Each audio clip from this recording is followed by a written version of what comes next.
भाई आ गए हो ना? सभी सभी बिल्कुल बिल्कुल फुर्सत हो गए आए हो ना?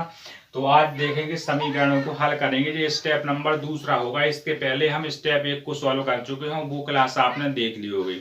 सबसे पहले आपको थोड़ी क्लास चालू करने से पहले उस क्लास का थोड़ी सा एक दिखा देते हैं, थोड़ी सा कट करके वीडियो तो देख लीजिएगा उस क्लास को। मैंने स्क्रीन पर आपको दिख रही हुई चलते हुए तो उसको हम कंप्लीट कर चुके हैं, जो आपने देख ली है अभी क्लास। इसके बाद आज आए हैं उसका थोड़ी सा ऊंचा लेवल, तो वो क्लास आपको अटेम्प्ट करना ही पड़ेगी। जब वो क्लास आप अटेम्प्ट कर लेते हो तो कसम से आपसे कह सकते हैं हम कि आपसे ये चीजें बनने लगेंगी। समीकरण को हल कैसे करते हैं, अगर नहीं बनती है तो फिर आप बताइए कमेंट बॉक्स में, जी हमारी गारंटी है। टाइम बिल्कुल कीमती है, इसलिए आपको बहुत करना है, क्योंकि वक्त के पास इतना वक्त नहीं जो तुम्हें दोबारा वक्त दे। तो बात समझ गए हो यहाँ से? तो एक लाइन बोलेंगे, तू हंस तू मुस्कुरा तो रोना कम कर दे, तू जिंदा है तो जिंदगी की नाक में दम कर दे। इस बात को फॉलो करना है। तू हंस तू मुस्कुरा तू रोना कम कर दे, तू जिंदा है तो जिंदगी की नाक में दम कर दे। तो यहाँ से देखना है, जब दोनों पक्षों में चर उपस्थित होता है, पहली कंडीशन में हम देख चुके हैं कि जब एक पक्ष में चर उपस्थित होता है और दूसरे पक्ष में क्या संख्या उपस्थित होती है, तो यहाँ दाएं पक्ष में भी चर मिलेगा और बाएं पक्ष में भी चर मिलेगा। दोनों पक्षों में चर मिलेगा तो सवाल को कैसे सॉल्व करते हैं उसी को आज हम समझेंगे। जब दोनों पक्षों में चर उपस्थित होता है तो इसको बिल्कुल पानी की तरह बिल्कुल सॉल्व करना है। अगर पीछे की क्लास देखी तो सभी बंदे नजर पड़ते ही इसको समझ जाएंगे और कैसे करते हैं। तो आपने लिखा 2x - 3 बराबर x + 2। हम एक बात बोले हैं कि जो आपकी मेजोरिटी होती है आप उसी के साथ बैठते हो। जी हम पिछली क्लास में बता चुके हैं कि जो आपका साथी होगा, जैसे कि आप 12 साल की हो तो आपका मित्र 8 साल से लेकर 14 साल के बीच ही में होंगे सभी। इसी प्रकार से जो चर होंगे वो चर के पास में आएंगे, वो जो अचर होंगे वो अचर के पास में आएंगे। जैसे लड़का होता है तो लड़के के पास ही में जाता है और लड़की होती तो वो लड़के के पास में बैठते हैं। तो इसी प्रकार से यहाँ से देखा आपने कि 2x और माइनस का, जी माइनस का कहां से आता है, इस बात को आपको सुनना है गौर से। जी हम पिछली वाली क्लास में, जो बंदा पिछली क्लास ले चुके वो उसका पूरा कंप्लीट हो जाना है, जी गारंटी चाहिए। यहाँ से x जब दाएं पक्ष में बाएं में आता है तो काय का होता है, माइनस का हो जाता है। बराबर में आपने देख लिया कि जो प्रोसेस चल रही थी तो बराबर में दो पहले से प्लस के हैं।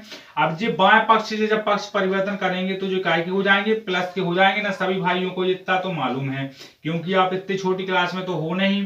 तो यहां से देखते हैं आप क्या बचा हमारा, 2x में से x गया तो x बच गया। बराबर में आपने देख लिया कि क्या बचा आपका, कि 5 बचा। 5 बचा ना सभी भाई, इतना तो कर सकते हो। बस ये इसका आंसर है। लेकिन इतना किसी को समझ में अभी आया नहीं होगा, इतना किसी को पूरी तरीके से समझ में नहीं आया होगा। तो इसको अगर जांच करेंगे तो कैसे करेंगे, तो जे पक्ष इसके बराबर होना चाहिए। तो आप देख लीजिएगा एक बार कि जांच जब करते हैं तो कैसे करते हैं इसकी जांच। तो यहां से जे 7 हो जाएगा और जे यहां से कितना हो जाएगा, 7 ही होगा। 7 ही होगा ये भाई मेरे।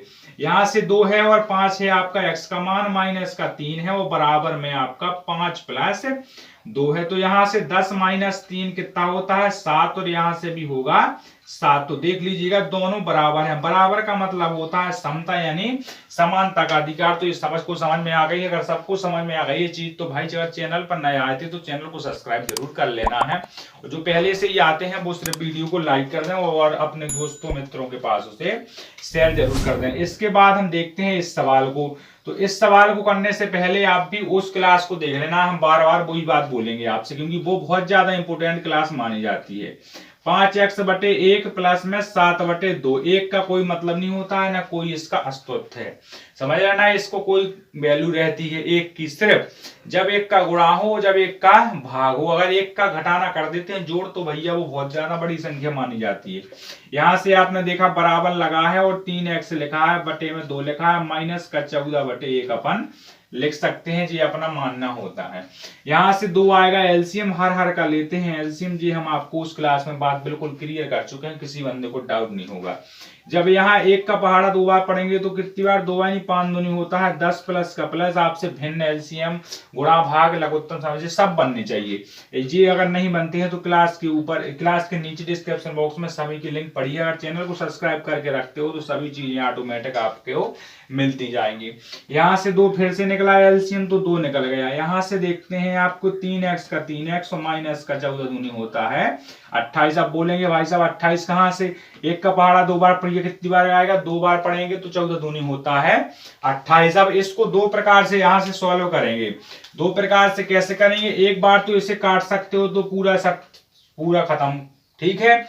और अगर जिसे नहीं काटना है तो करते हैं बज्र गुणनखंड। बज्र गुणनखंड मतलब ऊपर का नीचे तिर्यक, जिसे बोलते हैं तिर्यक गुणनखंड, तिर्यक गुणा कर देते हैं। लेकिन जब बराबर में दोनों बराबर मिलते हैं तो हमने 2 से 2 यहां से काट दिया। जब 2 से 2 काट दिया तो आपका बच जाएगा 10x + 7 बराबर में 3x माइनस का 28। ये मालूम होना चाहिए सबको। अब हमने वो ही बोला है कि जिसकी जिसके साथ जोड़ी बनती है वो उसी के साथ बैठेगा। तो 10x की किसके साथ जोड़ी बनेगी, 3x के साथ। लेकिन पहले 3x थे प्लस के, अब उनने अपना पक्ष चेंज किया, उनने पार्टी चेंज की, तो उनकी माइनस की पॉजिटिव थे तो वो नेगेटिव हो जाएंगे। माइनस के 28 पहले थे इसे नेगेटिव, तो उसके नेगेटिव ही रहेंगे। फिर जे वहां जाएंगे झट से, तो जे यहां से नेगेटिव जे भी हो जाएंगे। तो आपने देखा कि यहां बचे हैं 7x बराबर में हो गए हैं माइनस के 35। तो x बराबर आपने 35/7 देख लिया, तो 7 पंचे होता है 35। तो यहां से मान आ जाता है माइनस का 5। तो यहां सभी को समझ में आई ना चीजें। आपने देख लिया कि माइनस का 5 माना है। और जिस बंदे को इसमें दिक्कत जा रही है, जिसको भी थोड़ी बहुत भी दिक्कत हो, तो हम जांच करना बता चुके हैं 4 से 5 बार, तो आप जांच भी इसकी कर सकते हो। तो बात हो गई है पक्की। तो यहां से एक बात फिर से बोलूंगा, तू हंस तू मुस्कुरा तू रोना कम कर दे, तू जिंदा है तू जिंदगी की। तू हंस तू मुस्कुरा तू रोना कम कर दे, तू जिंदा है तो जिंदगी की नाक में दम कर दे। और इसके बाद हम आगे बढ़ते हैं, थोड़ी सी 2 सवाल और लेंगे। इस स्टेप के 2 सवाल लेने के बाद इस क्लास का अंत करेंगे। और अगली क्लास में जो होगा वो इससे भी ऊंचा लेवल का होगा, तो वो भी क्लास आपको नहीं छोड़ना है। तो इसके बाद देखो 2 सवाल, मैंने इसके 2 सवाल देखो। ये 2 सवाल हैं तो बहुत ही इंपोर्टेंट सवाल हैं, इस टॉपिक के सबसे महत्वपूर्ण सवाल होंगे जी। समझ गए ना मेरी बात को। लिखा है दोनों पक्षों में चर उपस्थित होगा तो मिलेगा ही मिलेगा। चाहे x बराबर 4/5 कोष्टक x + 10 2x/3 + 1 7x/15 + के 3। तो इनको बहुत जल्दी से सॉल्व करना है, टाइम कोई लगना नहीं चाहिए सवालों में, क्योंकि टाइम तो बहुत कीमती है ना। वो बोलते हैं हम ना, समय के पास इतना समय नहीं कि वो तुम्हें दोबारा समय दे। तो यहां से देखा हमने कि जे लिखा है, तो जब जोड़ा मिलता है, सभी का जोड़ा मिलता है, होते ही सबका जोड़ा बनता है। तो यहां से आपने देखा कि इसको गया यहां, तो एक बार ज्यों करते हो आपने उतार दिया। समझ गए ना हमारी बात को। अब जे भाग से किस में जाएगा, गुणा में जाएगा, तो क्या हो जाएगा 5x। और जे पूरा ज्यों का त्यों पद आपका लिखा रहेगा। जे पद, इस पद से आपको अभी नहीं बोलना है, कुछ नहीं चेचे पैचे कुछ नहीं करना है, प्रेम से समझाना है इसे। तो यहाँ 4x हो जाएगा और 4 धाम 40 भी हो जाएगा। गुणा होगा ना, समझ गए। कोष्टक खोल दिया तो गुणा कर दिया, ये मालूम होना चाहिए मेरे प्यारे भाइयों को सभी को। इतना तो बेस मजबूत कर दिया है ना आपका, पहले आपने पीछे की वीडियो अगर देख लिए हैं तो। 4x प्लस का आपने देखा है, सॉरी यहाँ एक स्टेप बार बार नहीं लिखना है। यहां से देखा कि अब जिसका जिसके साथ मिलन होता है वो उसी के साथ बैठेगा। तो यहां से 4x किसके पास आएंगे, 5x के पास चल के आएंगे। 40 अपने ज्यों के त्यों डरे रहेंगे अकेले। सो अकेले हैं तो अकेले ही रहेंगे, अब उसका जोड़ा नहीं बना।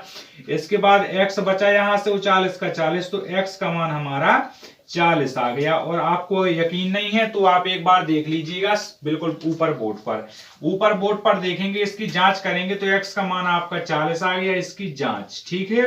x का मान आपका 40 है तो 40 बराबर 40 आना चाहिए। तो 4/5 का 5 होगा, यहाँ हो जाएगा 40 और यहाँ हो जाएगा 10 का 10 ही होगा ना। तो यहाँ क्या हो जाएगा, 4 5 हो जाएगा 50। तो 50 को 5 से काटा तो बचा 10 धाम होता है 40। तो 40 बराबर 40 आंसर प्रूफ हो गया ना। सभी भाइयों को समझ में आ गई ना चीजें। बिल्कुल आपको बिल्कुल बताया जाएगा कि इसका क्या प्रूफ है, वो करके आपको बताएंगे हम। यहां से आपने फिर से वैसे देखा जैसे हमने पीछे दूसरा नंबर का सवाल किया है। तो इसको एक बार लिखते हैं सही तरीके से, जैसा इसका सही रूप होगा, सही रूप बनाएगा। एक का कोई मतलब नहीं होता, एक का भाग दो तो वही संख्या आपको प्राप्त होती, इसलिए हम एक का भाग बार बार भी दे सकते हैं। यहां से 15 प्लस का 3/1 ले सकते हैं, क्योंकि हमें एलसीएम वाला प्रोसेस करना है। एलसीएम वाली प्रोसेस खतरनाक होती है। इसके बाद हमने देखा कि यहां से एलसीएम निकलेगा आपका 3 निकलेगा ना, सभी भाई देख रहे हैं ना यहाँ गौर से। 2x का 2x प्लस का यहाँ से 3 कम 3 होता है तो बटे में 3 का 3 बराबर में 0 लगेगा मेरे प्यारे भाई, सॉरी बराबर का चिन्ह लगेगा मेरे। यहाँ से आपका आ गया है कितना 15 आया है आपका एलसीएम, तो 7 का होता है 7 और यहाँ से आपने कितनी बार दिया, एक बार दिया तो आ गया आपका 15 थी 45। ठीक है, इतना समझ में आ रहा है सभी भाइयों को। यहाँ से आप जैसा हमने पहले बताया कि आपको बराबर में जो भी संख्या मिल जाए तो कट रही है तो सबसे पहले हमारा काम होता है काटना पीटना, तो 3 से काटा तो कितनी बार जाएगा 5 बार जाएगा। तो ए 5 का होगा बज्र गुणनखंड जिसे बोलते हैं हिंदी में त्रियक गुणन गुणा। तो यहां से जब 3 का 5 का गुणा होगा पूरे पद में तो इस तरीके से आप इसे लिख देते हो, बराबर में 7x का 7x और 45 का 45। ठीक है, यहां से 5 दूनी 10x हो गया और प्लस में 15 का 15 बराबर में आपको 7x का 7x और प्लस 45 का 45। इसमें कोई किसी को घबराहट नहीं होनी चाहिए। अब जोड़ा सबको तलाशता है तो 7x यहाँ 10x चल कर आए 7x के पास तो माइनस पक्ष परिवर्तन करने पर बराबर है बराबर, यहाँ 45 ऑलरेडी लिखे हैं और 15 गए झट से तो वहां होगा माइनस। यहाँ से आपके बच गए 3x, बचे ना 3x बराबर में आपके बच गए यहाँ से 30, यही बचेंगे भाई मेरे 30 बच गए हैं आपके बराबर में। तो आपने x का देखा तो जो गुणा में है वो सीधा भाग में आ जाएगा तो x बराबर आपका 10 आ जाएगा। जिनको भी इसमें डाउट है, थोड़ी बहुत भी डाउट है, जिनसे नहीं बनी है चीजें, वो x का मान यहाँ रख दीजिएगा। दोनों पक्ष बराबर हो जाते हैं तो सवाल सत्य, नहीं तो सवाल गलत है। सवाल हो जाएगा लंबा, इसलिए सवाल क्लास का कर देते हैं अंत। और यहाँ से आपको चीजें समझ में आ चुकी होंगी। तो पहला भी कर चुके हैं, दूसरा भी कर चुके हैं। इसका मैन स्क्रीन का स्क्रीनशॉट सभी भाई ले लीजिएगा।